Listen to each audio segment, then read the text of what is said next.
First of all, listen, it's interesting about all these young guys today. They never call on us and say, hey, thanks for the kind word and tell me how great a player I am. But when they play like crap and we call them out, we don't know what we're talking about. Listen, I'm easy to find, but I get sick of these guys complaining. These young guys, they never call us and say, when a coach is wrong, I'm going to call him out. But when players are wrong, I'm going to call them out. But listen, I'm going to criticize guys if they deserve it. And listen, they can kiss my ass if they don't like it.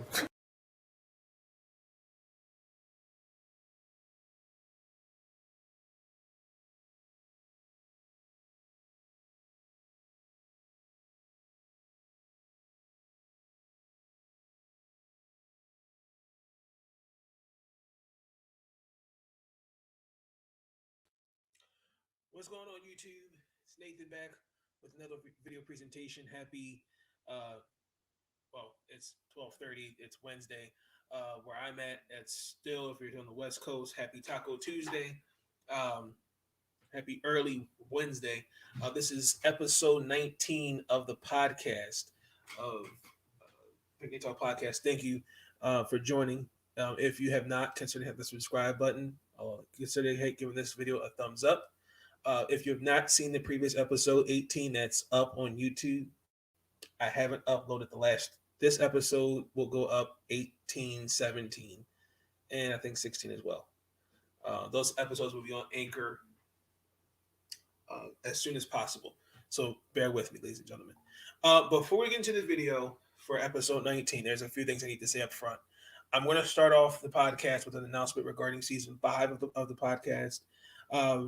We're going to recap the Ravens versus the Browns, Washington football team versus Seattle. The Seattle Seahawks start off week 13 this Thursday night. Going to debut a new segment in football. Going to call it the playoff race. Washington Wizards, we lost to the Spurs, and I'm going to also give a preview of my take of what we have to do to beat the Timberwolves. Things happen around the NBA, free agency for Major League Baseball. We are pending close as there seems to be no agreement as pertaining to prevent a lockout from happening. So it looks like guys are just signing anywhere, honestly, at this point. Maryland football, a couple things happened with Maryland football. I'm going to also kind of get into the whole thing about Lincoln Riley and my whole opinion about that. Brian Kelly also too. Basketball, men and women. I will reveal my list for the women's basketball top 25. The official list has been dropped, but Nathan will reveal his own list in this podcast as well. And then also, a couple things with the WNBA. Candance Parker said some things, and I want to send my congratulations to a very, very great WNBA ball player. And then and also I got to give love to my Towson Tigers as well. So that's the episode for tonight. Season 5 will end on my birthday weekend coming up. Season 4 will end. You'll get one more episode of season 4, probably most likely this Thursday, as we get into the preview for week 13 with the Ravens, the Washington football team, and a couple other things that are happening as well. So season 5 will end my this upcoming weekend which is my birthday weekend. You will see a new intro and outro for the podcast. Like I said, I've said a couple episodes now. A few people have requested, can I switch it up a little bit with the whole Charles Barkley thing? And I will say this, it is kind of getting a little annoying. So there's going to be a difference. So bear with me on that. So season 5 will start most likely that Tuesday for the podcast. 5 seasons. Wow. Ladies and gentlemen, again, I didn't think I'd get this far with it, but thank you for the support that you're giving me in the podcast as we're moving quite well along. So let's start off with a ugly football game, Sunday night football. The Baltimore Ravens defeated the Cleveland Browns 16-10. I'm not going to even sit here and act like I didn't know this was coming. Or act like I know this was coming because I did it. The The Ravens are 8-3. We have the number 1 seed in the AFC. We're first place in the AFC North. How we won as a team with Lamar Jackson throwing 4 interceptions is beyond me. I have to give, in this regard, the defense its respect. They shut down Nick Chubb and Kareem Hunt. They only combined for 36 yards on 15 carries. Baker Mayfield, they harassed him the whole game. The decision making, the pocket collapsing. He still didn't look 100% out there to me. I believe the stat coming into this game, I think teams that have thrown 4 or more interceptions are 0-52. The last team that won like that was the 2014 Seattle Seahawks and the Baltimore Ravens. Oh my God. Congratulations! Oh my God. How do you do that? How do you do that? What the hell is going on? Snap that streak. So teams that have thrown 4 or more interceptions are now 1-52.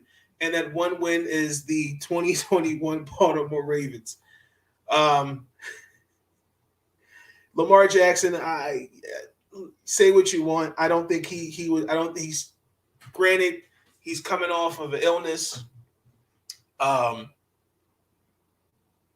He just looked rusty out there. I will say that. The defense, that's the biggest takeaway for me. Cleveland only had 40 yards. And that's the lowest, actually, since Kevin Stefanski been the head coach, that's the lowest amount of rushing yards total they've had. Patrick Queen, the adjustment they moved him to the outside linebacker position has been amazing. I know he injured his ribs, but he came back in there and did his thing. The offense has got to be better. The one play where Mark Andrews caught it with one hand on the pass interference, that was nice, but Lamar was making some very erratic throws. I feel like this is my issue with the play calling. At times, I think we're too aggressive. But Greg Roman has to make play. They have to make it easy.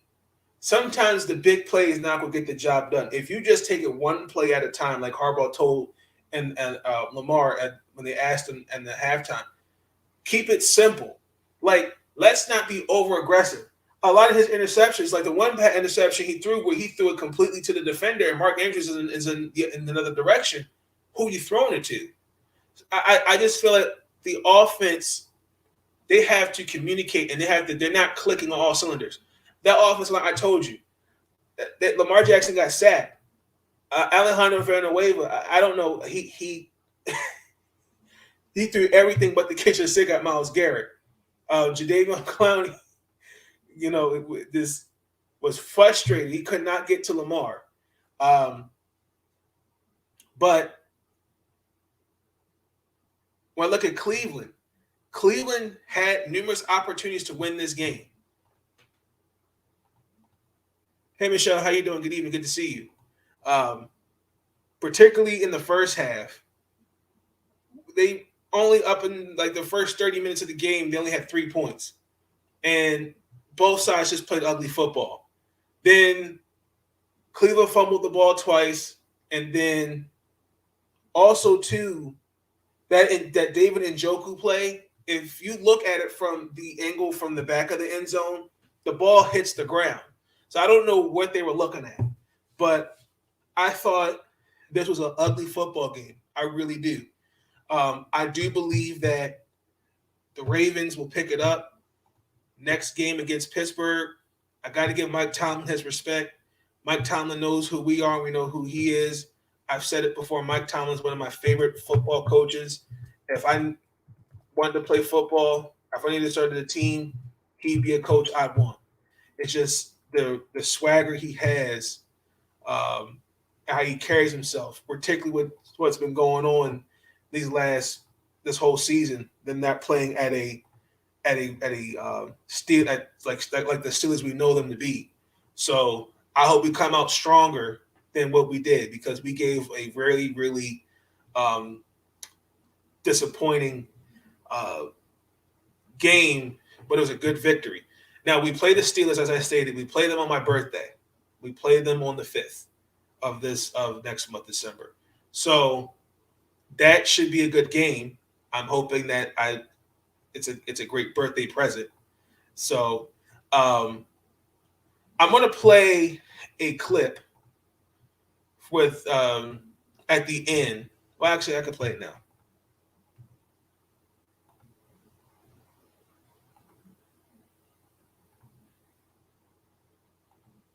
If you can hear, hold on. Can I do it this way?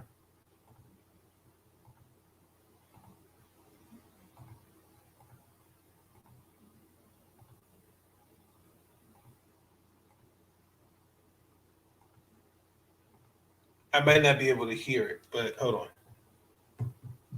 I want to check.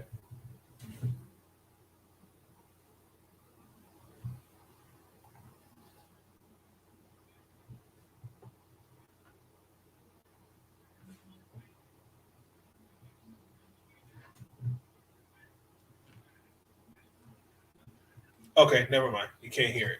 All right. So basically, I'll play this at the end of the podcast. So I apologize for that.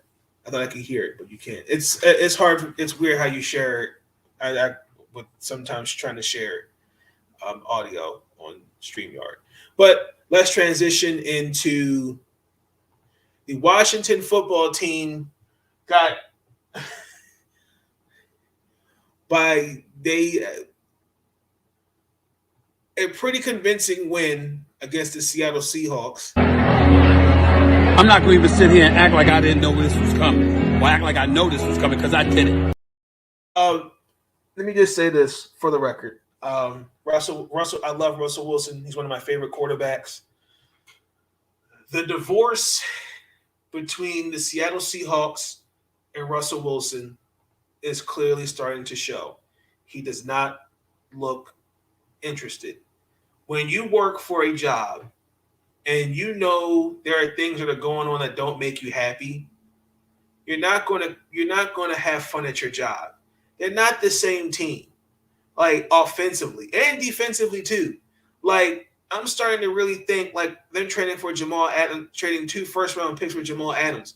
That's not looking like a great investment. Tyler Lockett is going to give you what he can give you. DK Metcalf in my personal opinion, has underachieved. Chris Carson's out for the season with a neck injury. That offensive line is putrid. Russell Wilson, to me, in my personal opinion, should not have been out there against Green Bay, and he's practically carrying this team. They're not going to make the playoffs. And this is what I'm talking about in terms of help. Look at what's around Russell Wilson. Besides Tyler Lockett, Gerald Everett, DK Metcalf, he has no offensive line. That defense, Pete Carroll is moving away from the cover 3, but come on now. It's just not working. And, again, last night, coming into this game, I was like, oh, okay, let's see how they're going to look. And prove to me that it's a done deal. The defense. I have to give Washington's defense credit in this. I know I had been hard on their defense all year because we were supposed to be the number 1 ranked defense and we didn't play like it. Let's just face reality. Let's just face the truth. But playing against Tom Brady, Cam Newton, and then now Russell Wilson, we look good. Seattle has no running game. Alex Collins is a great running back, but he's not. I said in the last video, he's not a guy you would expect to carry your team, put the team on his back. They completely, DK Metcalf was nowhere to be found. Landon Collins had a great forced fumble. They took the deep threat away from Russell Wilson. Taylor Heineke, let's give him some love as well. He looked good out there. You know, let me say this about Taylor. And I think we have to kind of start being honest.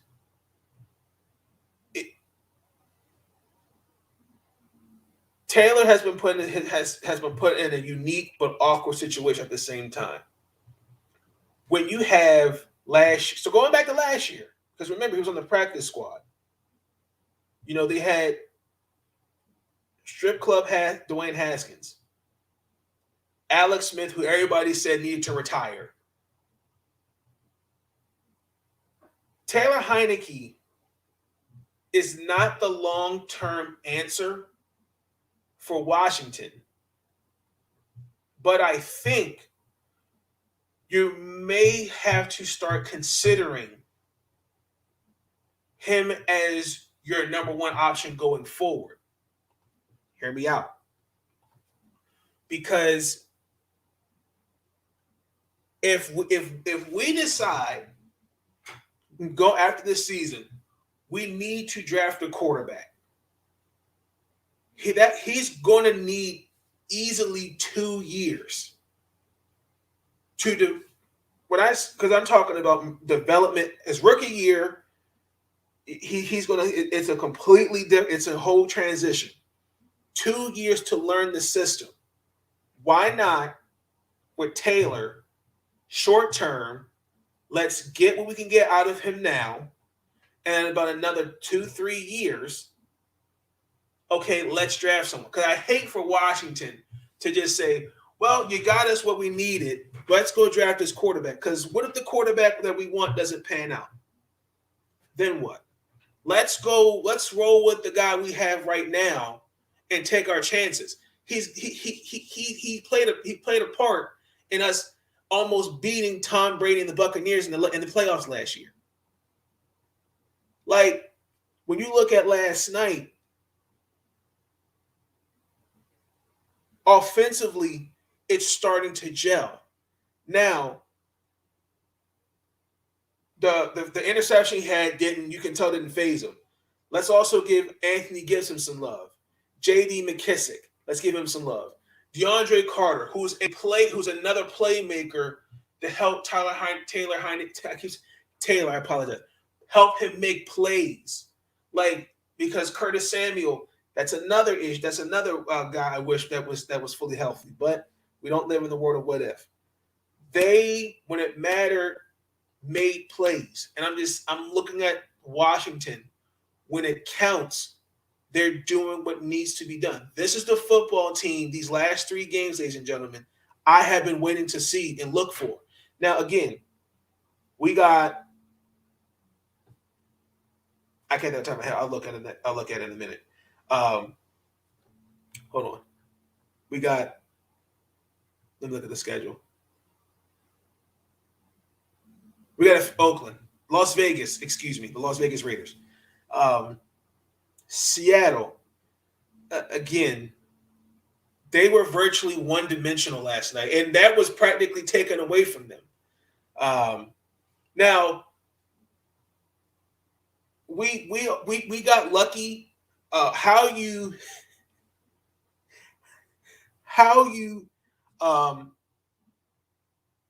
allow him to be that open in the end zone is beyond me. Where he hit Freddie Swain.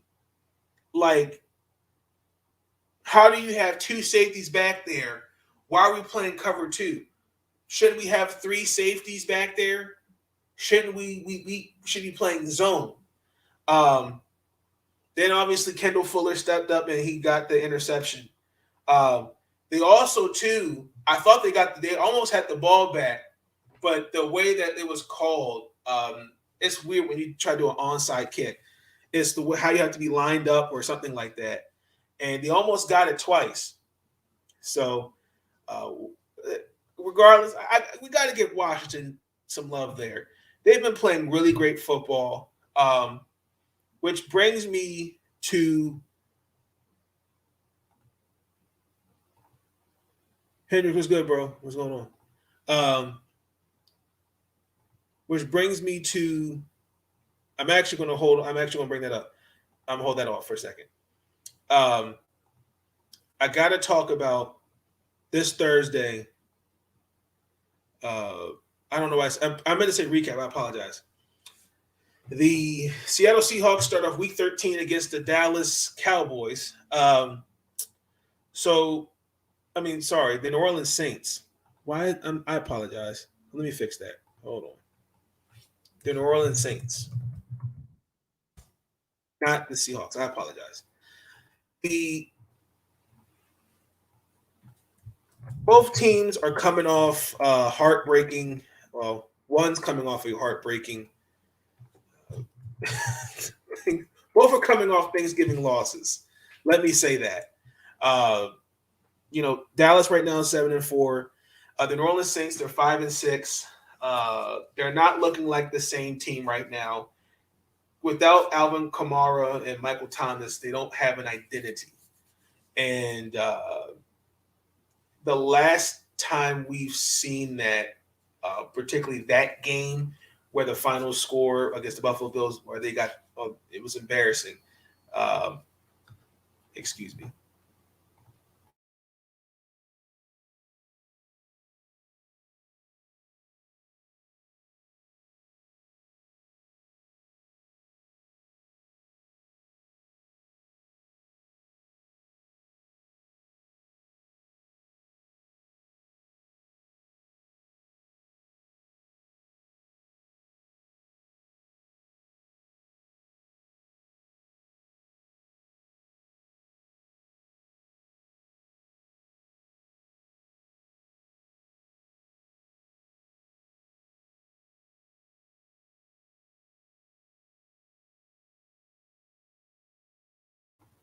Hold on. I do apologize. My alarm went off. I apologize. I'm back, ladies and gentlemen. Henry, is that a new YouTube channel, by the way? Just curious. Anywho, as I was saying, the last time we've seen that happen was when they played the Texans many moons ago, and they're now below 500, New Orleans. They're still, both teams are in the playoff race. I think the Saints will make the playoffs. Like the way it's looking, I think Michael Thomas is done for the year, which I'm still really pissed about because I'm a fan of Michael Thomas.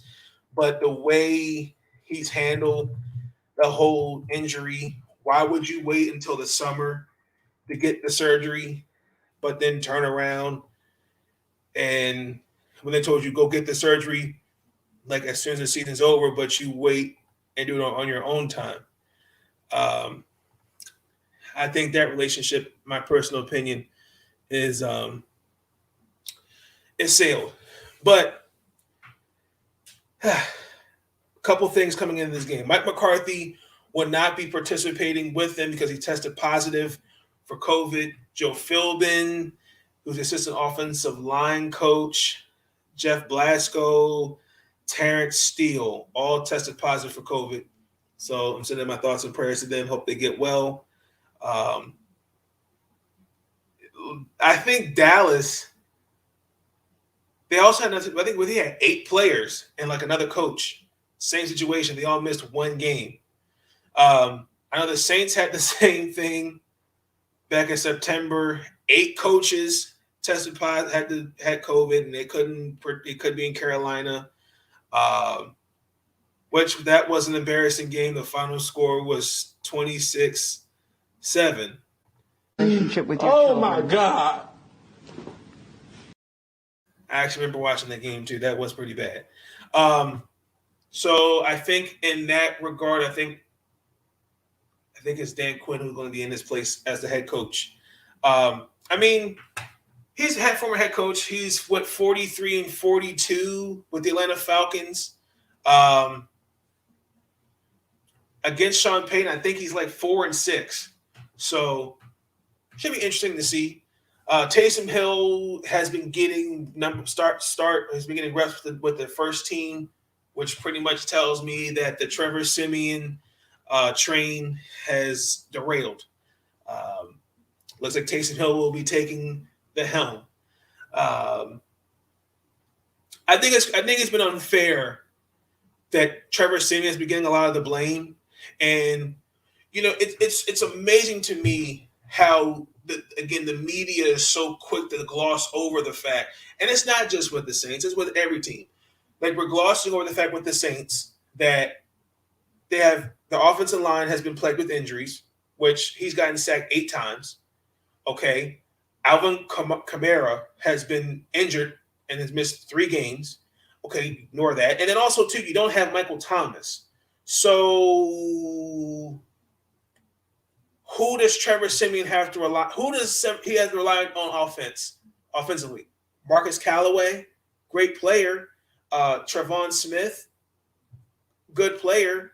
But, like, I just feel like we cannot ignore those things. Like, it's easy to say if Kamara and Michael Thomas were all there and Trevor Siemian was not playing the way we expected him to, and you got a point. But if I got just Jags, just guys, and they're not Michael Thomas or Alvin Kamara, what do you want me to do? Like, I can only do but so much. Guys got to step up. It's a team game last time I checked. But we'll see how it looks with Taysom Hill. Now, I know Taysom Hill has had a foot injury. We did see him take over some games last year for Drew Brees.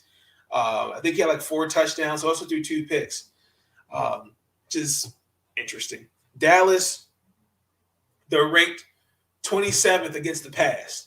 But they do actually, I think they're 3rd in the NFL with 15 interceptions, which has been a big part due to the things of a help of Trevon Diggs. So next, Ezekiel Elliott.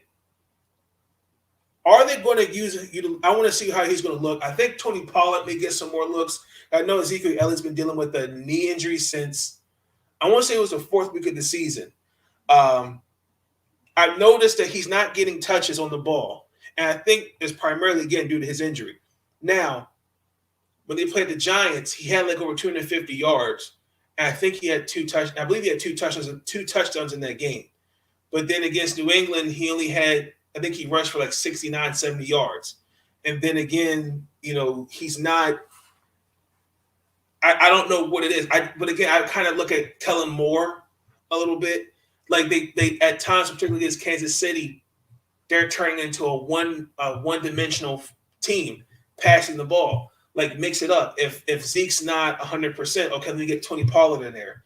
Let me get some easy runs for Zeke, not expect him to carry the load. Like the last 2 games, I think he's just had 57 yards combined. And that's not, again, I just think they're not utilizing him more. And I think also, too, I think Kellen Moore has got to mix up the playbook a little bit. But I do expect Tony Pollard to get some more touches on the ball.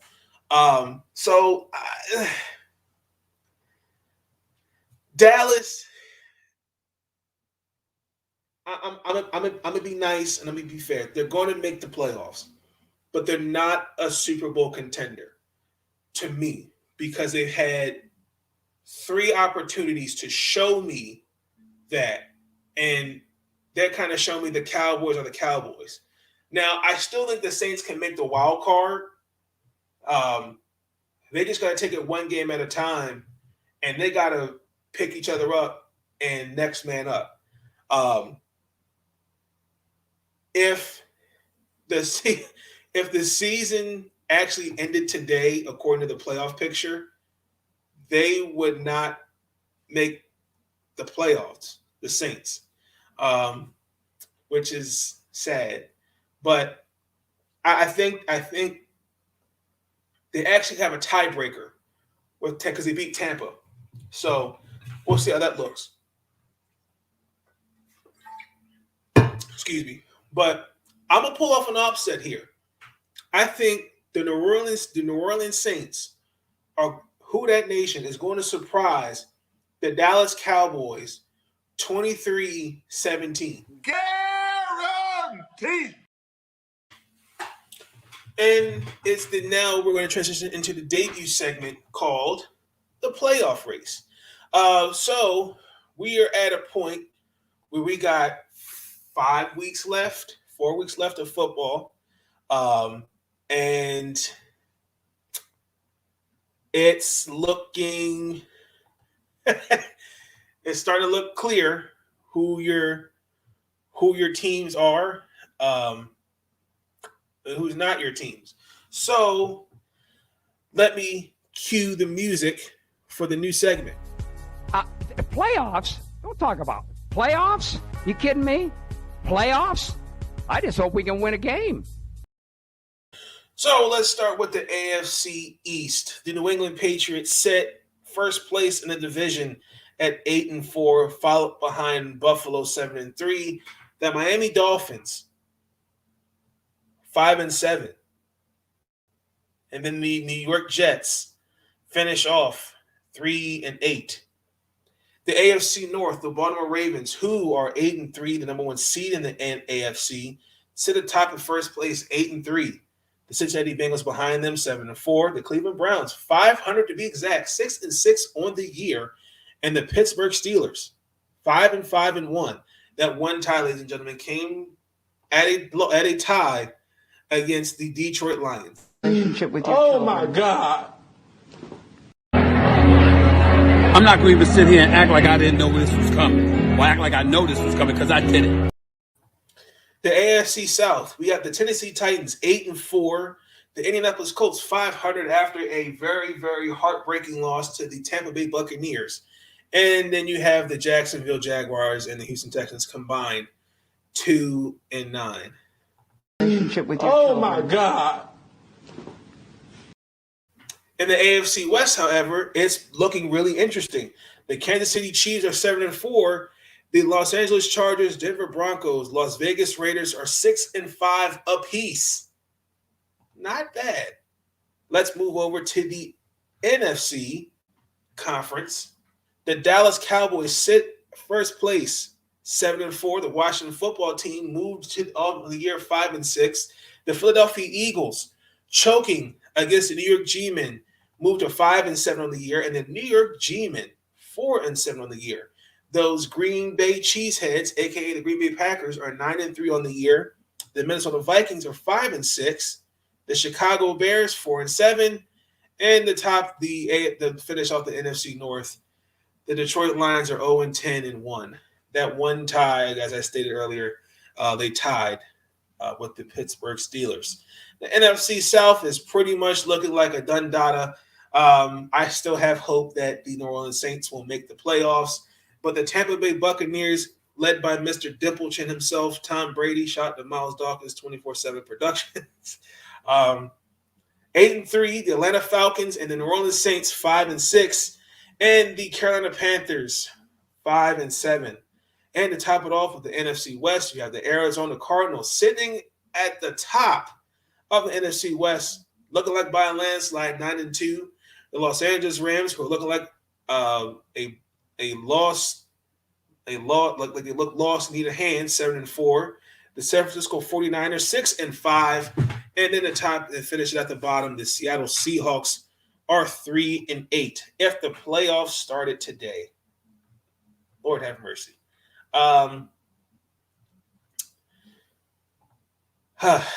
Well, it's not pretty, but I still think it's anybody's race. I do. So obviously Baltimore and Arizona are the number one and the number one seeds in both the AFC and NFC respectively. Green Bay and New England are the number two seeds. Washington and Los Angeles Chargers are the 7 seeds. Tampa Bay and Tennessee, the number 3 seeds. Dallas and Kansas City are number 4 seeds. Los Angeles Rams and Cincinnati Bengals are the 5th seeds. And the San Francisco 49ers and the Buffalo Bills are the 6th seeds. Now, if the playoffs started today, the Las Vegas Raiders, Denver Broncos, really, you're looking at 5 teams. The Miami Dolphins are right there. I really think your first 3 seeds in the AFC are a lot. Guaranteed. I think Baltimore, New England, and Tennessee are your first. Those 3 seeds are a lot. I think 5, 6, and 7 are a toss-up. Now, I think, in my personal opinion, I think that the Las Vegas Raiders and the Indianapolis Colts can sneak in there and make the playoffs. But because Kansas City's right there at 7-4, both Cincinnati and Kansas City. Actually, Kansas City, Buffalo, all 3 are 7-4. You've got the Chargers that are the 7th seed. So really, the 7th seed, it's a toss-up.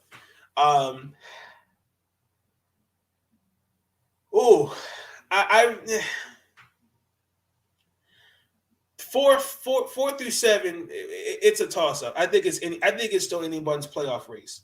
Now, however, in the NFC, that's a whole different story. If the playoffs started today, the Washington football team is the 7th seed going in. Behind them is Minnesota, Atlanta, and New Orleans. The only thing is,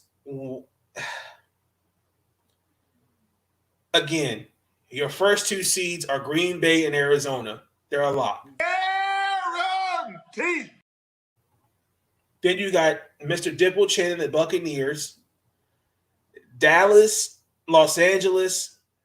Those 2 teams scare me. The way that both teams have been playing lately, they're scaring me. The 49ers, shout out to Lucinda Baxter. The minor 49ers, they're kind of looking all right so far. Now, we got a couple of tiebreakers. So Atlanta is 1-0 against New Orleans. Washington is 5-2, and Minnesota's 4-3. Now, Minnesota's ahead of Atlanta, if I remember it correctly, is because of their record. Atlanta's 2-5, and they're 4-3. Minnesota, Philadelphia is ahead of Carolina because they're obviously 1-0, and then the Giants. It's kind of funny. The Giants actually are still in it. The Giants and the Bears are tied for 4-7 because the Giants' conference record. The Giants are 3-5, and the Bears are 4-2 in their conference, respectively. So, we're going to continue to follow up, but that is through we're now through week 12. We're going into week 13 of the season. And the NFC, I ain't gonna lie, it's looking really, really mediocre. But that's going to conclude this segment. Playoffs? Don't talk about playoffs. You kidding me? Playoffs? I just hope we can win a game. And we're going to transition into the recap of week 12. Oh my God. So obviously, like I stated, we had the Thanksgiving games, which were really, really interesting to keep up with. But we've got surprises. The Cincinnati Bengals went into Heinz Field, and hey, Lucinda, good to see you. We just talked about the 49ers. Went and shellacked the Pittsburgh Steelers a 41-10. Cam Newton was benched against the Miami Dolphins. The final score was 33-10. I started Myles Gaskin in my fantasy football team, but I still won. The Philadelphia Eagles choked against the New York G-Men 13-7. The Derrick Henry-less, A.J. Brown-less Tennessee Titans got shellacked by Mac Jones and the New England Patriots 36-13. Cordero Patterson carried the Jacksonville Jaguars, carried the Atlanta Falcons, had 2 touchdowns. It was a good win. He gave me like 32 points. Yeah, he had 2 touchdowns against the Jacksonville Jaguars. Final score: Atlanta Falcons 21, Jacksonville Jaguars 14. Game of the week. I called this. The Buccaneers defeated the Indianapolis Colts 38-13 on a Leonard Fournette who had a monster game. Give that man a Gatorade bath. Went off. Great game. Really great game. And then we had the the New York Jets defeated the Houston Texans 24-14. Those Denver Broncos defeated the Los Angeles Chargers 28-13. The San Francisco 49ers, again, shout out to Lucinda Baxter, defeated the Minnesota Vikings 34-26.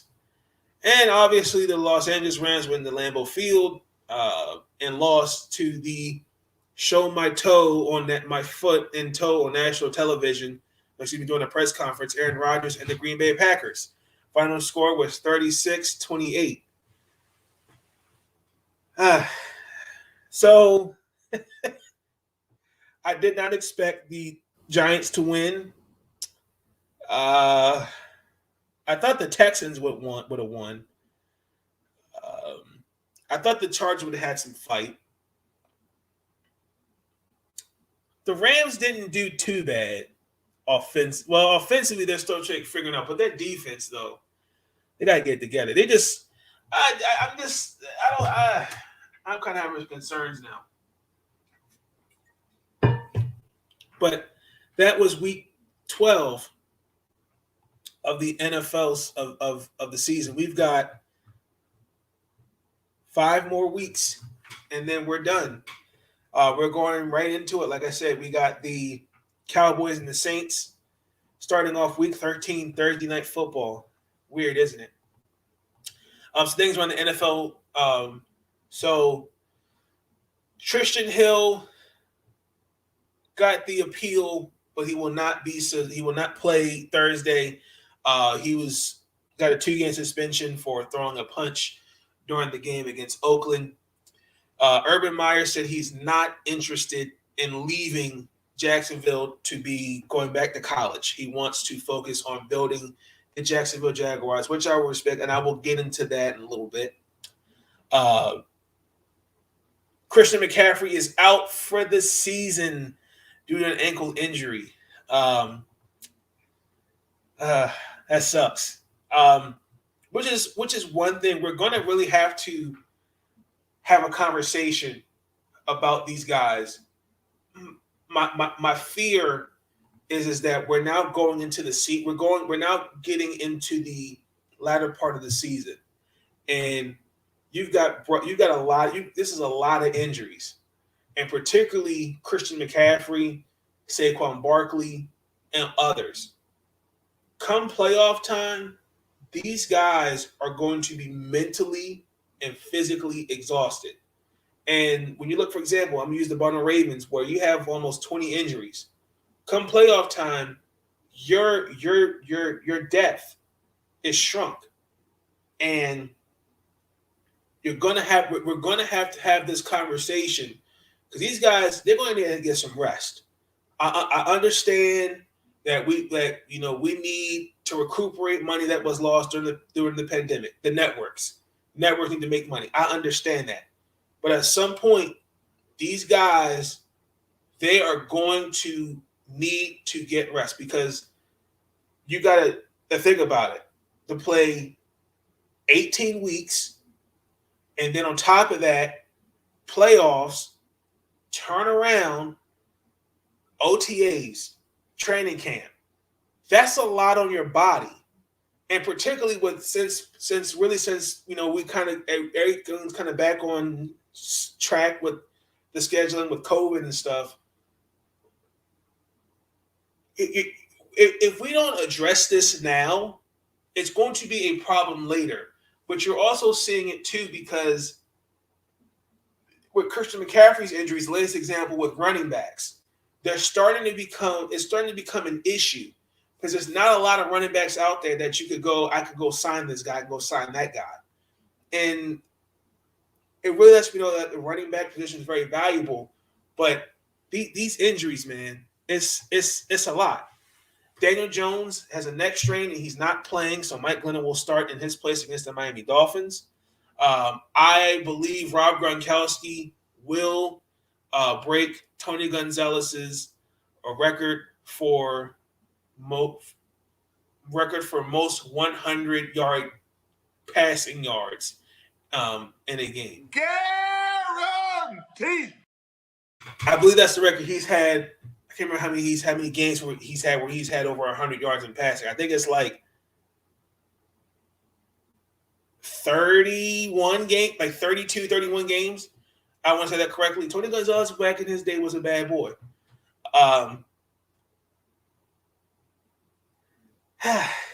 That's Deebo Samuel's out with an injury.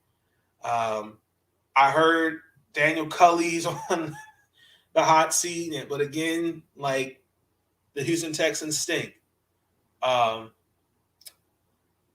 Cook is out with a torn labrum and dislocated shoulder. He got carted off the field against the 49ers. I was praying it wasn't a torn ACL, but I'm glad it sigh of relief. But it's a torn labrum. He'll be out for a hot minute. Fred Warner also, too, got hurt, so he will most likely will not play against the Seahawks as well. That's pretty much what's going on around the league. We're going to transition into basketball. The Washington Wizards.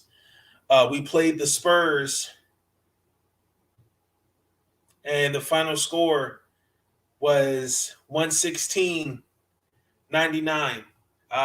This is our 23rd loss to Greg Popovich led team. Fun fact, the last time we beat the Spurs was back in 1999. That was when we had Mitch Richmond. I'm still not. Let it go, Nathan. My God. Anywho, so offensively, from the starters' perspective, we look great. All five of our starters, double figures. Bradley Beal had 18 and 8. However, our bench just didn't look right. Montrezl Harrell, I think, had 8 points in that game. San Antonio shooting the ball, 16 of 24. Derek Wright had 24 points. By one point, we were out. They had us up by 12. And then on top of that, and fast break points, it was like 17, 18 to nothing. So we're now exactly 500 on our road trip.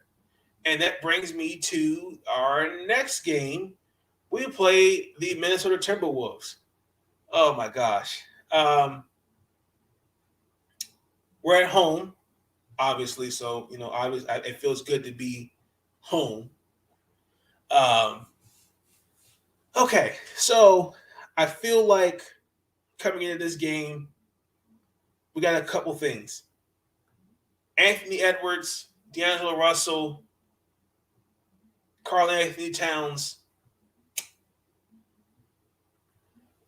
looking like a force to be reckoned with. the key for us is we have to neutralize somebody. We have to take one of them out the game. When I mean neutralize, take away their scoring. We have to play defense. I think it starts with our defense. What I've noticed, particularly on the road, we're 500 on the dot at home. And the one thing I've noticed defensively, there have been collapses in key moments. Great example was against San Antonio. As a defense, we've given up 72 points and that against the Spurs. And then in the second half, I think it was like 71-48. That can't happen against Minnesota. Down the stretch, it's going to have to matter. We're going to have to come out again, make some shots, play defense, be aggressive offensively and defensively. Our bench is going to have to step it up no matter what. Now, again, both teams look great. The Minnesota Timberwolves were a surprise. I definitely think that being at home will probably give us a little bit of a breather and kind of look like from a perspective, okay, we'll be all right. I know coming into this game, I think Carl Anthony's averaging like 23-9. And then on top of that, he's not looked the offense, he's pretty good. But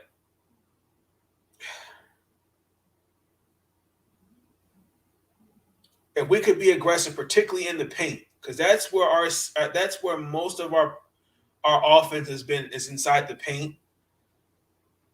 And I think if we get Carl Anthony Towns in foul trouble as well, I think that's the key. I do. So I think the Washington Wizards,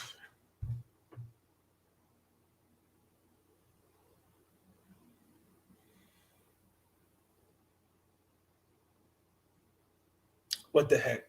117-105. Guaranteed. Let's transition into NBA news. LeBron James entered the health and safety protocols. He cannot play for 10 days unless he has 2 negative tests. Blake Griffin has been moved out of the rotation. I feel like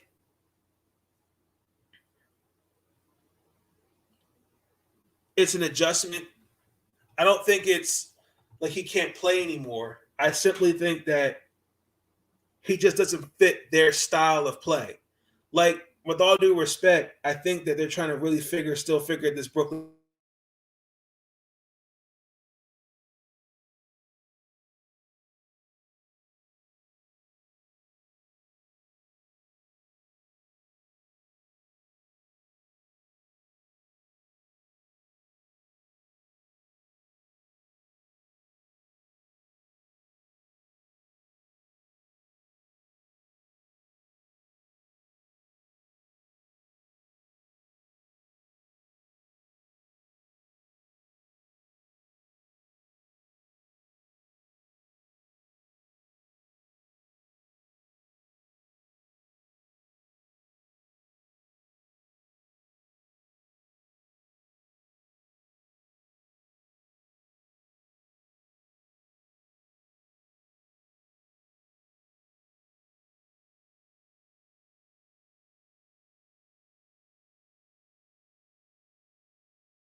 Okay, we're back. We're back. I apologize. Okay.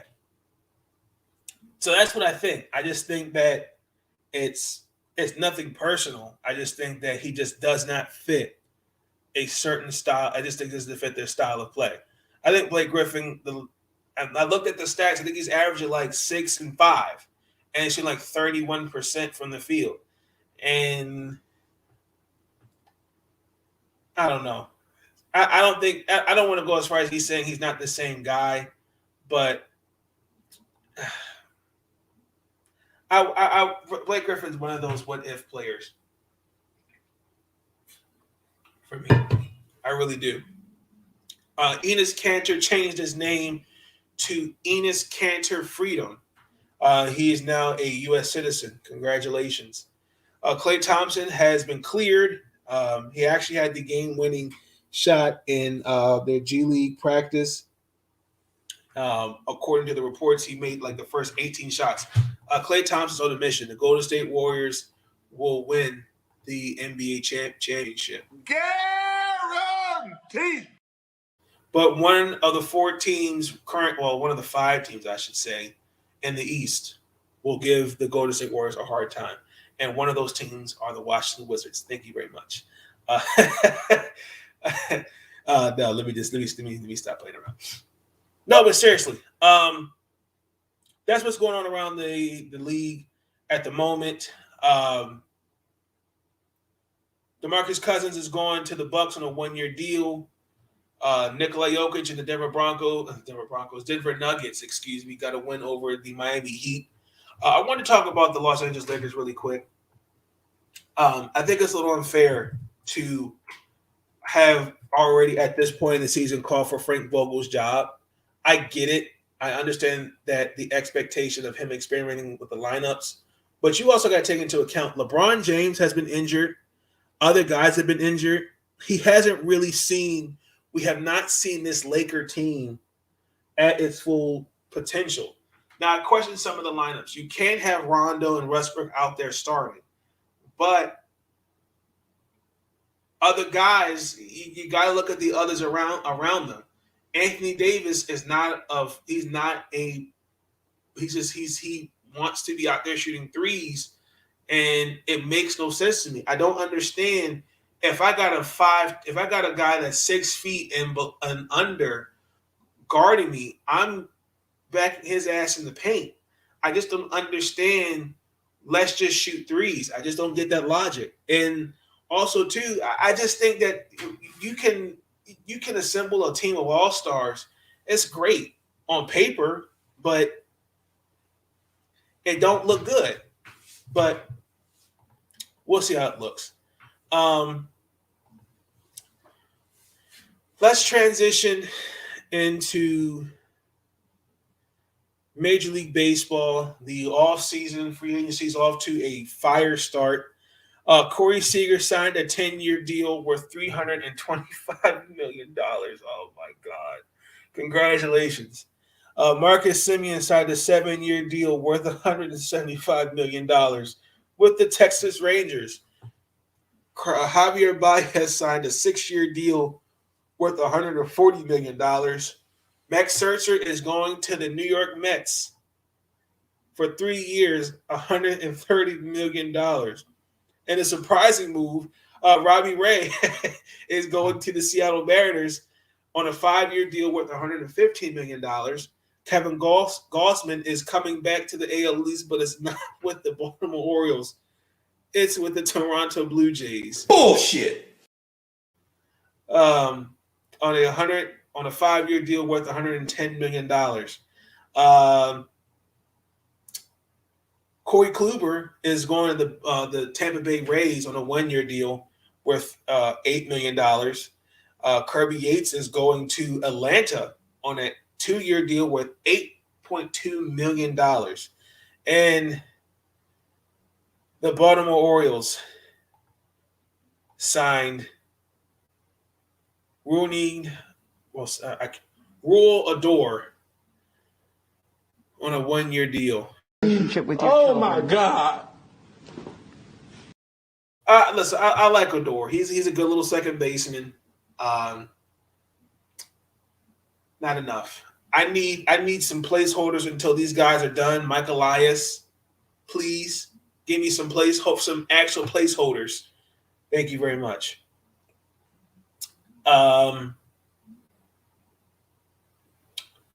What else is going on? It looks like Kendall Graveman's going to Chicago with the White Sox for $24 million. He's going to get $8 million a year for the next 3 years.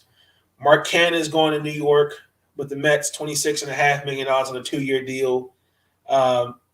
Anthony DeCostantini is staying in San Francisco on a 3-year deal worth $36 million. Verlander staying in Houston on a 2-year deal worth $50 million. Avisail Garcia is going to Miami on a 4-year deal, $53 million. John Gray is going to Texas, 4-year deal worth $56 million. And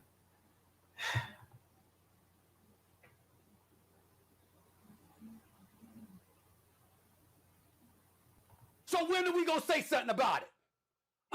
You know what? I'm going to walk away. I'll be right back because I'm scared I'm going to say something that might get me in trouble because I'm pissed. I'm pissed. I hate free agency. I really do. You know what's funny? Like, I'm looking at some of these guys right now. Like, the Orioles, the Orioles can make some moves. They can sign maybe a Garrett Richards, or maybe they could get a Adam Ottavino or a Bertans. Maybe a Trevor Rosenthal. We know Carlos Correa is going to stay in Houston. Andrew Miller can make a return. Nelson Cruz. Trevor Story hasn't gotten signed. I don't think Ian Desmond. I think Ian Desmond's retired. Kyle Seager, Kellen Jansen. There's some brothers that we can some people I know we're not gonna get Freddie Freeman. That ain't no way. Clayton Kershaw. That's definitely no way. I'm looking at a guy maybe like an Andrew McCutchen. Maybe could help boost that outfield out, but I know they got Alston Hayes, Santander, Cedric Mullins. I get it. Maybe like a Danny Duffy could be a good little placeholder. Drew Smiley as another one. Brad Hand. Just some consistency to help the young guys out. But as far as free agency goes, Rafael Iglesias stayed with the Anaheim Angels. He signed a 4-year deal. Congratulations. So the way it's looking, there has been no deal, no agreement about the lockout. It seems like as of right now, it's 1:30 a.m. December 1st. Tonight at 11:59, the CBA will expire, and there will be a lockout. And it's looking like there's negotiation, and the way it's looking, there's going to be an impending lockout. Where's a lockout, you may ask? It's pretty much where the owners or the players can stop. We refuse to work, or pretty much free agency is frozen. When you got guys like Trevor Story, Cullen Jansen, they can't sign anywhere. The Rule 5 draft, the winter meetings, and particularly if this is where it's going to go, because I know arbitration starts in January, and that could be pushed back, and the spring training schedule, that could also be affected too. And we're also could potentially talking about rescheduling regular season games. Ladies and gentlemen, that's a problem. But I feel like basically until further notice, you're not seeing any baseball, football, basketball. That's where the lockout is. But my fear is you're gonna see the same thing with the NBA in 3 years, because their CBA is going to expire too. Because these owners, if y'all ain't paying attention, y'all better be paying attention now with baseball, with these owners. Watch it with the NBA, because I've noticed last couple years, when that CBA expires for the NBA, it's going to be something. It's going to be something. Now, I'm not saying it's going to be bad, But these owners, some of these owners, it's going to be interesting. But let me transition into the NCAA. I want to talk about Maryland football. So Maryland, we lost Terrence Lewis. He was one of the top 3 recruits from this year's recruiting class. He decided to enter the transfer portal, which bothers me because also too DeJuan McDougal also entered the transfer portal too. I don't like the transfer portal because it tells me a couple things that these guys want. I think it's being overly used. I think it's being used when you're on a team and you're not winning or you're not getting enough playing time. And I feel like some of these guys have this mentality: I have to win. I need to be on a team that's going to get the most of my ability. And sometimes you could be the number 1 high school player in the state, but you're competing.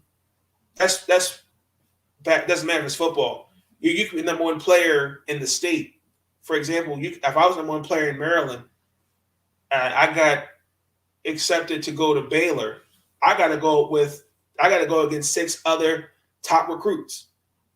So I think when we use that transfer portal, think about it. Are you doing it for the good or for yourself?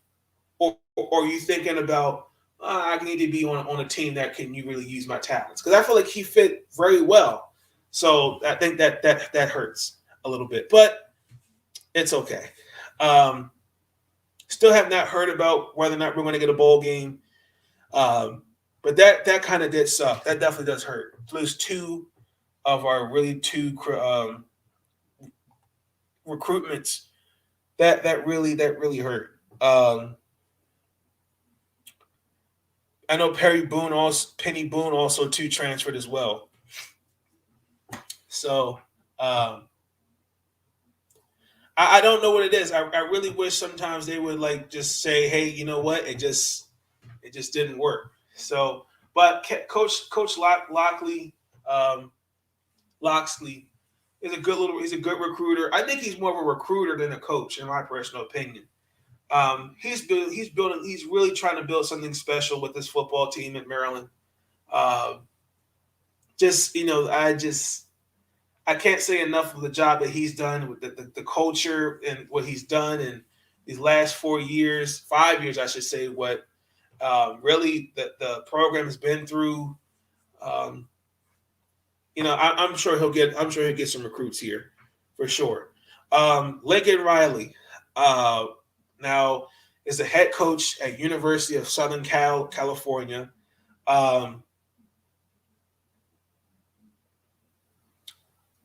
After the loss to Oklahoma State, he took the job at USC. I have an issue with that because I don't like the fact that you've got guys that you recruited to go to Oklahoma. I wish I had Anthony Handy on here, but Anthony Handy would know more about this than I do, and that's fine. Hold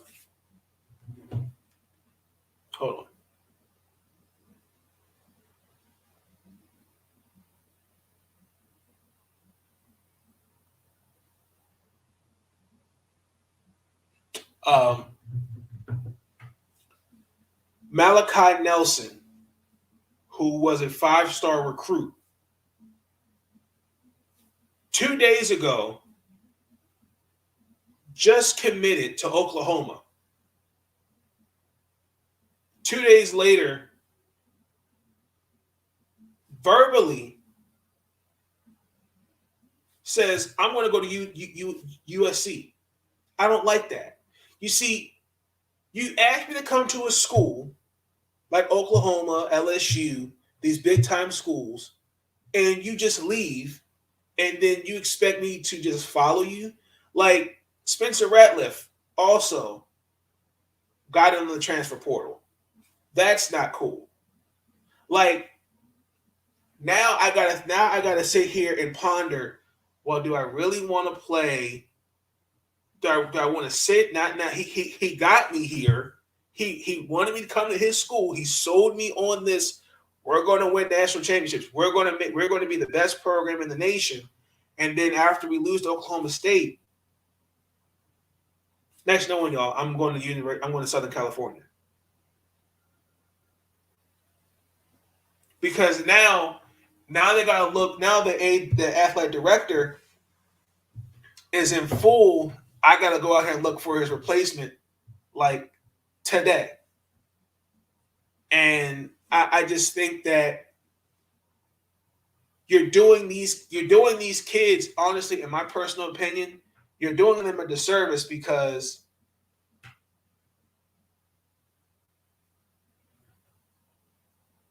I apologize. Because you're setting these kids up to fail. Not fail, but you're setting them up where you're selling them, like you're giving your advertising, come to my school. But when I got this job like Brian Kelly did, who didn't even tell his guys face to face. Oh, I'm sorry I didn't tell you this in person, but I got the job at LSU. I wish you were nothing but the best. I'm out. Like you don't have you can't tell me as a man, as a young man, you can't man to man, you can't tell me, well, I took this job and I'm moving on. Like, I think it shows that these coaches, as at the end of the day, they don't care about loyalty. They care about the money. And personally, that's why I think these guys like a Caleb Williams, Spencer Ratliffs, they need to consider other schools because, okay, Spencer Ratliff goes to Oklahoma, goes to USC, or Spencer Nelson, Malachi Nelson goes, or USC. What if they don't pan out? What if they go, I didn't expect that. Well, I know Raleek Brown, he's a 4-star recruit. I forgot where I think he's in Southern California. Lincoln Riley's trying to recruit him to go. Like, I think that at least I don't like that. I don't like that. And you can sit there and, to me, it really just shows me with Brian Kelly, because Brian Kelly signed a 10-year deal with LSU. That's like, also he's got like a $1.2 million loan on a residence. But it's just shown me that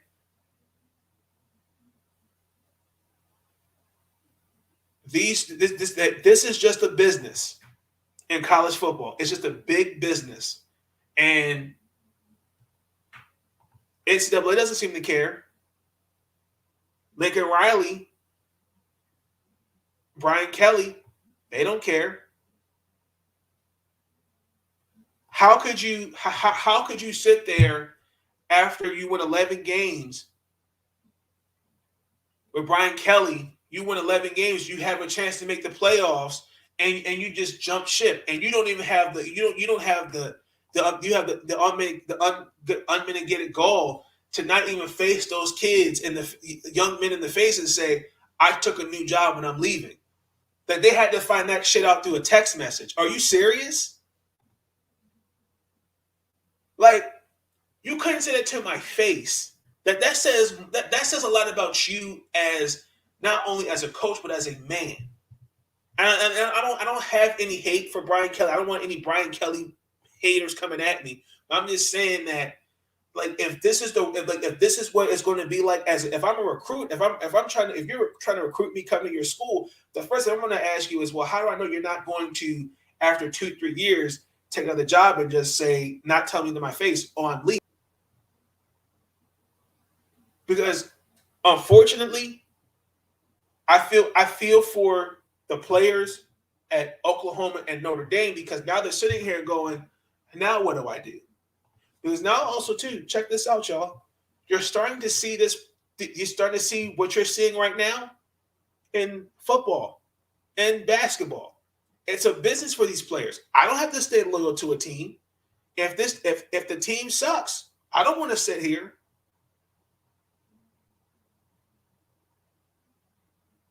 What's funny, and shout out to Jay Bliss, where he talked about how the coaches get upset when players want to set out a bowl game, but here it is, you have two coaches that agreed to mega contracts while still coaching their teams respectively, trying to get into a playoff spot, and they just hop shit.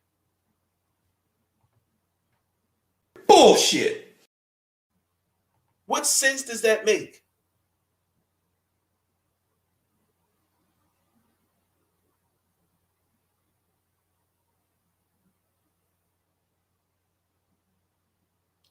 But I'm just telling you, this is just showing me it's business, and the transfer portal is like free agency. Well, it didn't work at this school, so I'm gonna take my talents to another school. Me personally, if Lincoln Riley or Brian Kelly, if I was a 5-star recruit and they wanted me to be, they tried to recruit me, no thanks. Guaranteed. I would play for a guy like Deion Sanders, Coach Lockley, Jim Harbaugh. I would play for those guys. Just me. Let me transition in the Maryland basketball, men and women. So far, so good. My list, we'll get into that a little bit.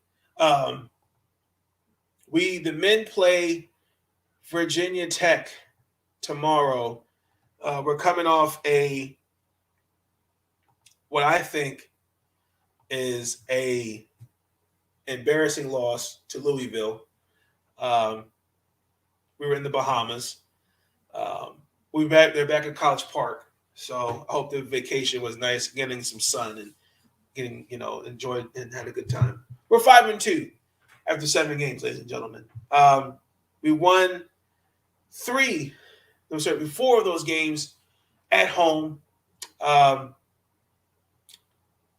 know coming against the game, Louisville, we really couldn't hit shots. The ball movement was very lackadaisical.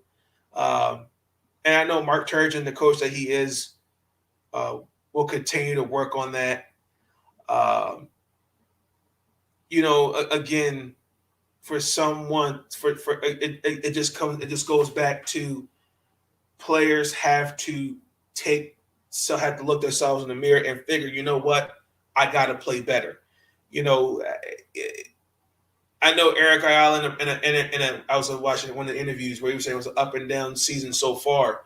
They just got to take it one game at a time. That's just what these boys got to do. Now, we've got to play Virginia Tech, Northwestern on Sunday. We play the Hokies, who are 5-2. We got a couple things. We've got, for Virginia, they got this shooting guard. I think he's a shooting guard. I think his name is Naheem Allen. They got a 6'8" senior, a 6-foot forward.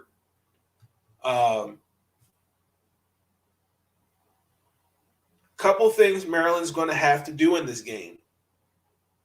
I'd say this is the positive for Maryland. Defense. Actually, if you think about it,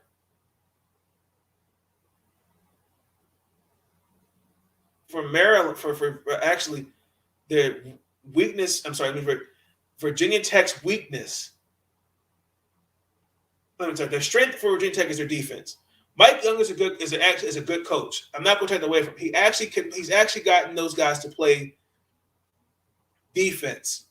I saw a couple games, and they're only allowing like 53 points per game, if I remember that correctly, and they're holding their opponents under 40% shooting. And I think they forced teams to turn the ball over 15 times. I think it was 14 or 15 times per game. And Maryland, offensively, the last few games we've looked off that could be an issue. Now, I looked at Virginia Tech's roster, and they don't have really anybody that really sweeps you off your feet. Their top two scorers average 13 points, respectively. I know one just for the record, it was like 13.1. I think it was like 12.6. But I rounded up to I think it averages out 13 points. I really think coming in this game, I think Maryland's going to have a bounce. I think they're going to look better, particularly coming off the bench. The one thing against against Louisville was the bench was nowhere to be found. Julian Reese, Ian Martinez, Xavier Green, they got minutes, but between all three, they had 12 points. Relationship with your Oh children. my God. So I definitely do expect them to. I expect them to pick it up. Now, as far as the rebounding, Maryland, we were out rebounded. It was like 51-25. If I remember that correctly, against the Cardinals. Again, I'm looking at Julian Reese, Dante Scott, Wahab. I can't think of his first name. It looks at the top of my head. Like even Eric Isle, he gets some rebounds in there too. They got to be better at rebounding the ball, and then also too, Maryland's just got to play Maryland basketball. I really believe that, and Maryland basketball does those things. I think that the Terps fellas, I think will be okay, but I think that the Maryland Terrapins will beat the Hokies. I'm looking along the lines of 75-61. Guaranteed. Now, the women, the Lady Terps, we play the University of Miami Friday. We will try to bounce back after losing cold-heartedly to Stanford, 86-68. Miami is coming off a win against Indiana. The final score, I think, was like 53-51. Kelsey Marshall. I was going to say Kelsey Mitchell. Kelsey Marshall, I think, has been actually pretty. She had 20 points in that game. I caught her on my phone. That game, but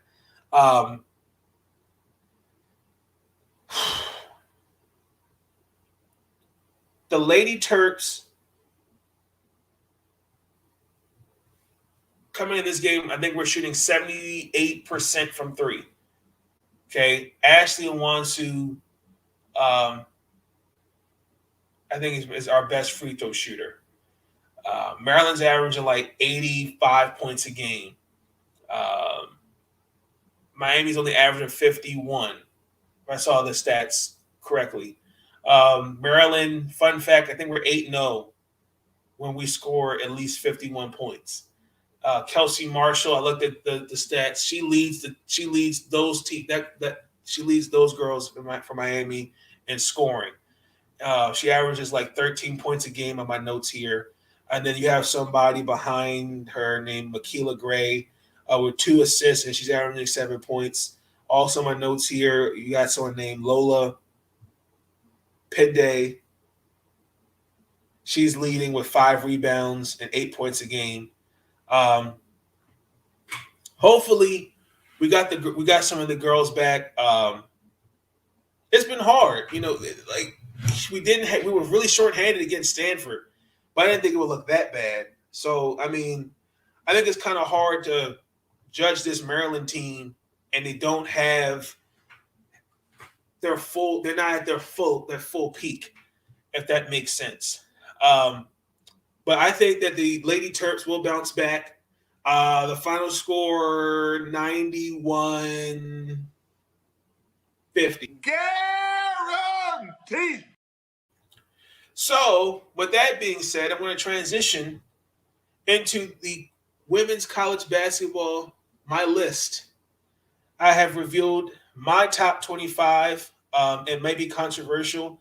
Shout out to Mermet, aka Shawnee, and the committee. Follow them here. The underscore committee 1 and Natural Wonder. Great space. We were talking about it earlier this evening off the list. This was my top 25. I'll show you what the committees were. I know what you're thinking, like, wow, Nathan, you really have Maryland bias. I don't think it was fair to judge Maryland off off those last 2 games, because they didn't have a full healthy squad. Okay. Yeah, I was respectful. I gave the South Carolina Gamecocks and Don Stanley the number 1 spot. Okay. UConn is not even in the top 5. Really quick.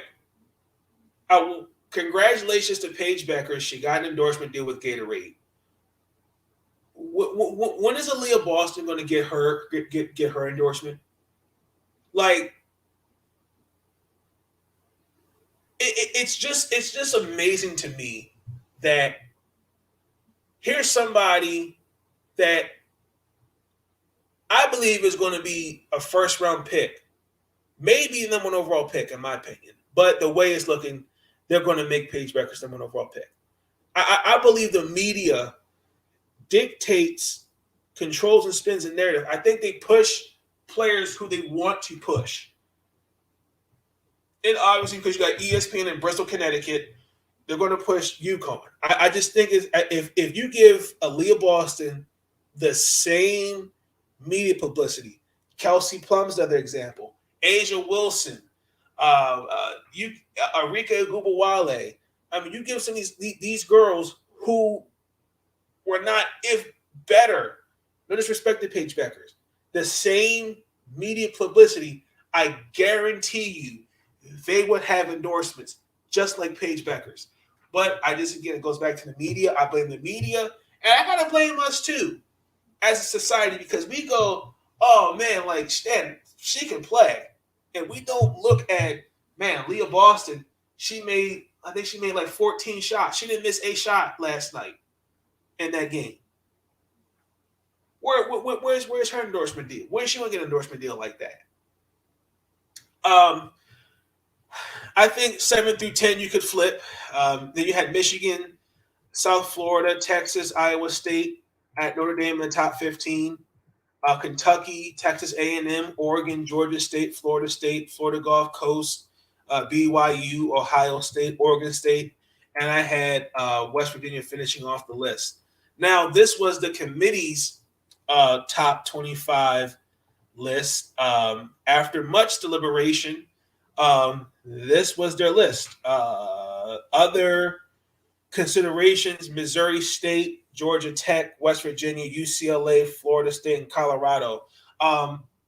Mississippi, Missouri, Mississippi State, Florida, Colorado, and Georgia Tech did not. They were honorable mentions, but their top 25 was South Carolina, North Carolina State, UConn, Indiana, Stanford, Arizona, Tennessee, Maryland. I think that's kind of weird to see how you had UConn in the top 3, but that's okay. Maryland, I don't know why we had Maryland drop so low after 2 games. They didn't have a full healthy squad, but I get it.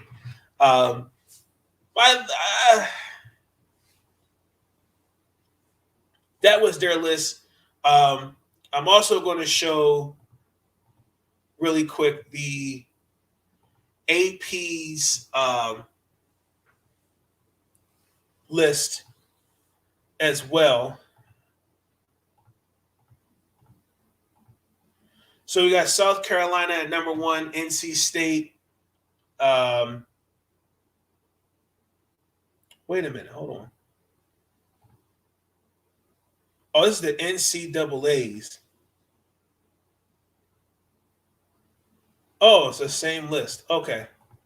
Wow.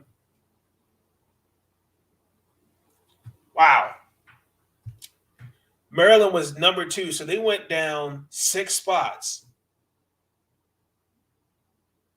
Baylor was number 5. Y'all let me know what y'all think on that list. I think that's a bit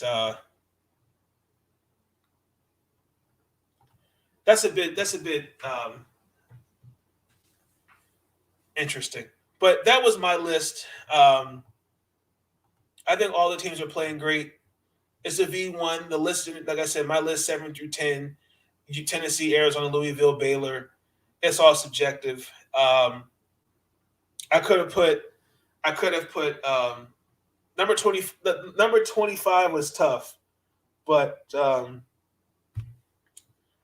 thought it was pretty good. So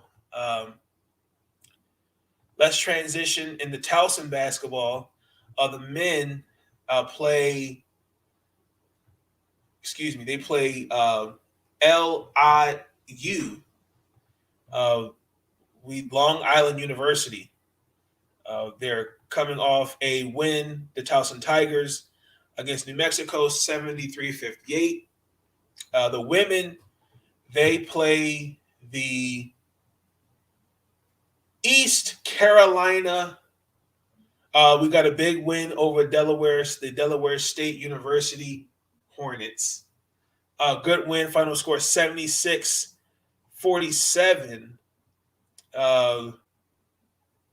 Our leading scorer was Zoe Holmes in that game. She had 13. Behind her was Sandy Oliver Sanchez. Great win. The Lady Tigers go on to 6-1 on the year. We're on a 3-game win streak. Ironically, we are a good home team. And our next game, we play Saturday, East Carolina. The men are 4-3. After Long Island University, we go to Kent State on the 6th. So congratulations to best of luck to the men as you whip the Long Island University Sharks, excuse me. It's also to First Responder Night at the CQ Arena. And then we got the East Carolina Pirates. I think the Lady Terps will win that game 80-56. Guaranteed. I think the men will beat Long Island University by 15, 80.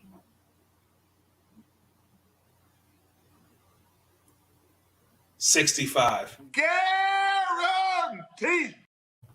We're going to transition into the WNBA. Congratulations to Nafisa Collier and her fiance Alex Brazil, who's a trainer, NBA trainer. They're expecting their first child. It's a girl. Congratulations. It was kind of conflicting. They said she had missed a whole year, but I think she's just going to miss, the first latter part of the season. She's due in May, for what I understand. So,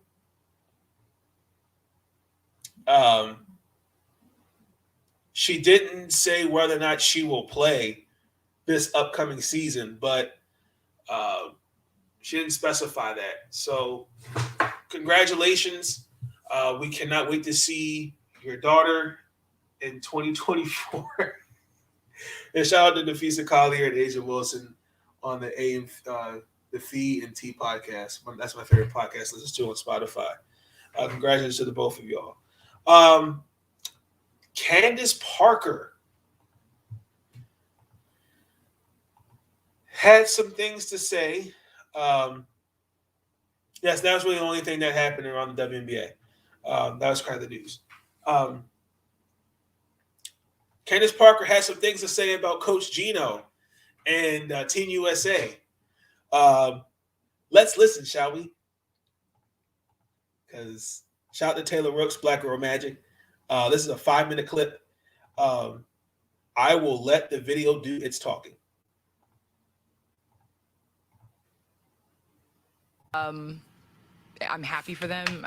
When Chelsea and especially Nafisa Collier are my two that I'm really close with. I don't have one. And I think it goes from the fact that I think that when you evolve with time, that's when you're at your best. And I don't know if USA Basketball has continually evolved with time. And then also, I also believe that there are so many times where just tell me, and then I won't waste my time. Like if that was the stipulations. And so I think it was very interesting for me personally to have a situation where I went to a camp, I got a triple-double at the camp, was I think first or second in scoring. Like it wasn't on the court. Yeah. So if it's me as an individual, as a person, I'm spending time away from my daughter to come and do these camps that I'm not even being judged off of how I'm playing. What do you think you were judged off of? I don't think I personally fit. I don't think Gino wanted me on the team. So I think it's one of those things where it's like, cool, like just tell me. And then don't, beat around the bush. Like just tell people. And so I think now we're reaching a point where players are becoming more empowered. And I've said this about the NBA for a very, very, very long time. They started becoming, and I know the NBA has been a process, but when the way that they empower their players, where they have a voice, they have a say, they talk to them, they're honest with things. Like the way in which they handle NBA basketball, USA basketball, like there's some people it didn't matter. They were untouchable. Like, you know what I mean? And so I think that based off of, like, I knew as soon as he was named the coach again, I was like, oh, well, So why, this is going to be interesting. Why do you think that is? Why do you think he did not want Candance Parker on the team? I mean, he doesn't like me. I don't like him. I mean, we don't like each other, but I think I am of the mindset, and this is where I think sometimes I get misunderstood a little bit. I'm of the mindset that, like, I don't have to like you to play with you. I don't have to like you to work with you, Yeah. And it's fine. Like, it's cool. They made their decision. I laugh and joke that my kids will never play USA basketball or USA sports at all. But listen, it's a thing of the past. But I'm one of those people that's like, I get more angry at the people I love getting hurt. And what they did in NECA was unbelievable. Yeah. She deserved. It's one of those things where it's like, I'm more angry at that. If you missed it, I did a video on that back a few months ago. That video got like 400 something views. I agree. The way they did her was dirty. She should have been on the team. I don't care what anyone had to say. I think she hits a point. I think he wants his group of players that he feels comfortable with, that he knows, and he's going to pick. Candance Parker should have been on this team. She should have, and I just don't understand. And I kind of have a question for Don Stanley. Why did you not speak up and say, no, I want NECA, I want NECA, and I want Candance Parker? You had somebody on the team that had their chest cracked in half on the team. Like, you have two players that future Hall of Famers who have been on this team 5 years consecutively together. I think they've been on the team the longest together. Like, when do you give others a chance? Like, come on, man.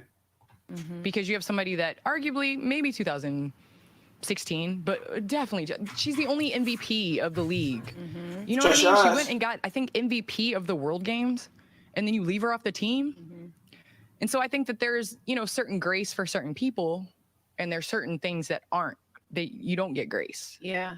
There's no consistency. And listen, respect to Connecticut. Connecticut continues to crank out player of the year after player of the year, right? At the same time, though, like, when I was there, my 4 years at Tennessee, they didn't win no national championships. Talk it, Candace. They never beat us, but I don't know. Like, that might be a soft spot. I don't know. And he's like, because we couldn't get there, listen, she's not. I can only hold on to when we were there. Okay? No, I'm just kidding. But listen, like, totally, I just said, because they called back in 2000 to go for 2020, and I was like, no, like, I'm not. Yeah, it's like, y'all already did what you did. It's like, I can't teach my daughter lessons and tell her about, respect and treatment and communication and all this stuff and then go back to that. So I'm done. I'm happy. I got 2 gold medals. I appreciate the experience. And I wish them well, honestly. Like, I'm so proud of Chelsea and Nafisa and, obviously Sue and Diana, what they did in terms of going to 5 Olympics and winning 5 medals. Like, that's super special. And I think it's valuable. And it's important for USA to stay on top. Yeah, absolutely. Yep. You said something interesting, which is that it hasn't evolved over time. Can you just more so elaborate on that? What you want to see? I think in terms of just player and women empowerment, there were so many times where, and I get it, we play year round. Mm-hmm. And so I think there's so many times where now looking back, especially after being cut, that they have this expectation that you just drop everything and just come and play in your one break. And I think the evolution over time needs to be more about the player and the health, and I think the way in which they do the men's, like Kobe and LeBron and D-Wade didn't show up to all the little mini camps. Yeah.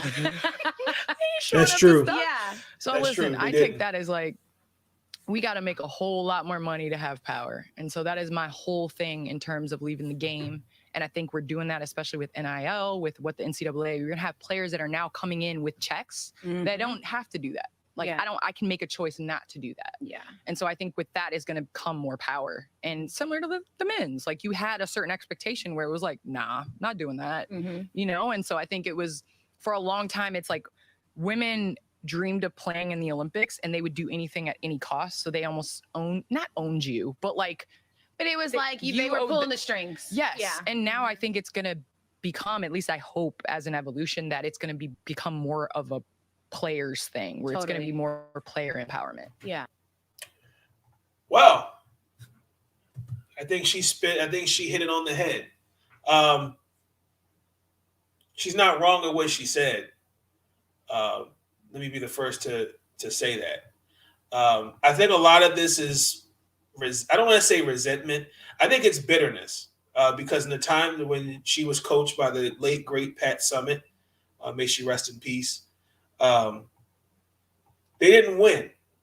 Candance Parker has 2 medals, and I don't think it's fair to hold that against her. I really feel like there's some resentment that Gino did not win a national title when Candace was at Tennessee. I really feel like there's some bitterness there. But also, 2008 and 2012, Gino didn't coach them teams. So Candance Parker has shown it. They didn't need him to coach Team USA. But I think a lot of it is resentment. And I think a lot of it's politics. And I think, she said it's going to start with the women. It starts with the women. They're going to have to speak up. It become more involved in using their voice and saying, hey, that's not right. No disrespect, but a lot of those girls could have said, no, NECA needs to be on this team.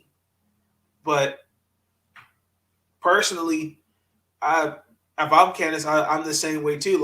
If Greg Popovich, for example, because Greg Popovich is a coach I would love to play for. If I didn't make the Team USA roster, because if I beat his Spurs and the Western Conference, if I beat him in the finals 3 times, he didn't pick me. I think either that's almost okay, you have some vendetta against me, or I don't want him on the team. With Isaiah Thomas, he should have made the 1992 Dream Team, in my personal opinion. But again, I think when you have players like Scottie Pippen, I think who was the main voice, Michael Jordan, saying, I don't want to play with him. I don't want him on the team. Karl Malone, others saying, I don't want to play with that guy. I think a lot of that, and I don't want to say anything those girls from last year didn't want her on the team. But I just think that they could have spoken up and said, yo, man, no disrespect to Diana, but NECA needs to be on this team. NECA has done a lot for the league. She's the voice for us 144 women. She needs to be on this team. She's an MVP. She's a champion. She's a Hall of Famer. I don't understand what it's going to take, but I feel bad. She made it in the way she kind of said it. She doesn't want to say it. And Coach, Gino is going to deny it and go, I respect Candance Parker. I don't resent her. I don't know where that came from, because that's what they like to do when those kind of questions are asked. We know, Coach Candance Parker in a recent interview with Taylor Rook said that you have resentment towards her. How do you respond to that? Candance Parker is a great player. I have no resentment. That's how it's going to come. That's what he's going to do. He's going to flip the narrative. But let me go ahead and play. Owe you a couple clips. This is from last week for Maryland after our glorious win over the University of Rutgers. I couldn't play it because technology, my internet had went out on my laptop. So let me go ahead and play these 3 clips for y'all, and we out of here. Hold on. There we go. All year long, all since January a year ago, we talked about taking the next step as a program, man. And that's what we did today. Today was the finish. All right. Today we headbutted the finish line like we preached during turf time. Every single drill was about the finish. And the day you guys finished, man, you guys came up here and took victory. All right. Now, this is the end of the 21 season today. All right. We finished 500. We made ourselves bowl eligible. The start of the 22 season is you seniors now have to give it back to these young guys by getting us a winning season. All right? So we did this for you 25 seniors. Now we need you to lead us through these bowl practices. The young guys, we got to develop and get better. And I want to go finish the thing off the right way. We earned the right for the 7th victory. Now we're going to have to work to go get it while developing this team. I am so proud of you guys, man. I can't tell you how proud I am, especially for those 25 guys that have endured quite a bit. But when we faced adversity, we kept fighting. And that's what we do. That's what Terps do. Now let's sing this damn song, man. 1, 2, 3, 4. Maryland, we're on behind you. Raise high, back and go. There's nothing that's so glorious. And to see our team victorious, we got to see more, we got to see more. Keep fighting, don't give in.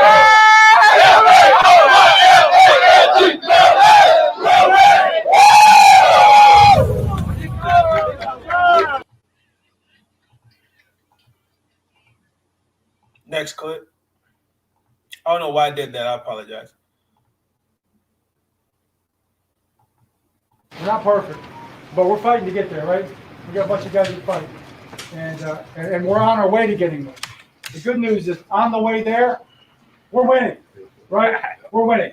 So I don't know exactly what that was. I don't know how to describe it exactly. It really doesn't matter. But we all know what it was, right?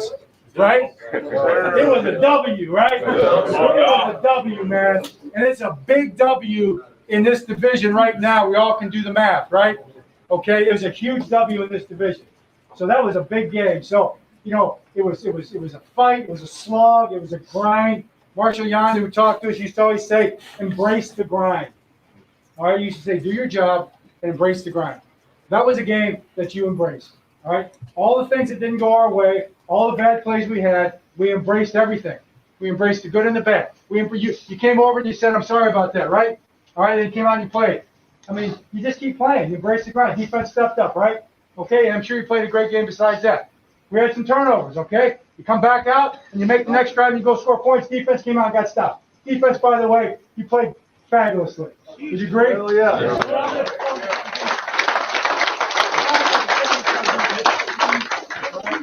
That's what it's going to take, man. I mean, every day, one week it's going to be the defense, another week it's going to be the offense, another week it's going to be the special teams. One it's going to be 2. There's going to be those weeks where it's going to be all 3 clicking in all cylinders. And that's what we'll just keep chasing. Everybody agree? It's the first game ball, and it could go to a lot of guys on defense. I'm sure there'll be more. But how about the guy rushing the quarterback, playing the edge, made the game-winning tackle at the end of the game? Highest foul.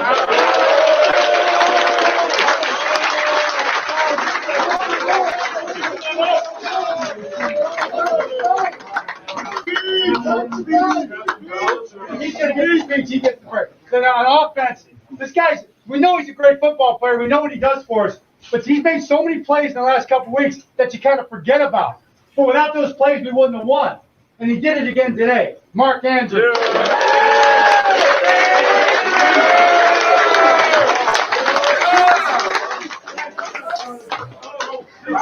Our Father, who art in heaven, hallowed be thy name. Thy kingdom come, thy will be done, on earth as it is in heaven.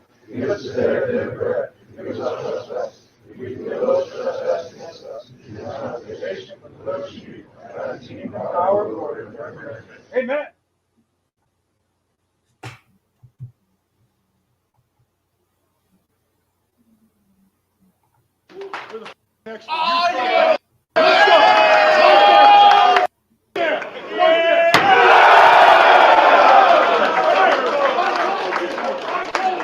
Everything we need is in this room. Everybody in this room we need. We've got to work together, stay together, and be the team that we can be. We will not take it from anybody. I don't give a shit how they stack it against us. We're whipping. Now let's play football. Here we go. Team on three. 1, 2, 3. And that, ladies and gentlemen, is going to conclude the episode 19 of the podcast. If you've not already, be sure to give the video a thumbs up. Consider hitting that subscribe button. Y'all let me know y'all thoughts on the topics I touched on today. Like I said, you'll see episode 20 go up Thursday evening, most likely Friday-ish. Like I said, season 4 will end on December 5th. And this season 5 will debut that Tuesday. So until then, enjoy the rest of your evening. Have a good night. Stay up. I'm going to get some sleep. Again, like, comment, subscribe, share the podcast. Thank you for those that were here that joined me this evening. I will see y'all in the next episode. Stay up. First of all, listen, it's interesting about all these young guys today. They never call on us and say, hey, thanks for the kind word and telling me how great a player I am. But when they play like crap and we call them out, we don't know what we're talking about. Listen, I'm easy to find. But listen, I'm going to criticize guys that they deserve it. And listen, they can kiss my ass if they don't like it.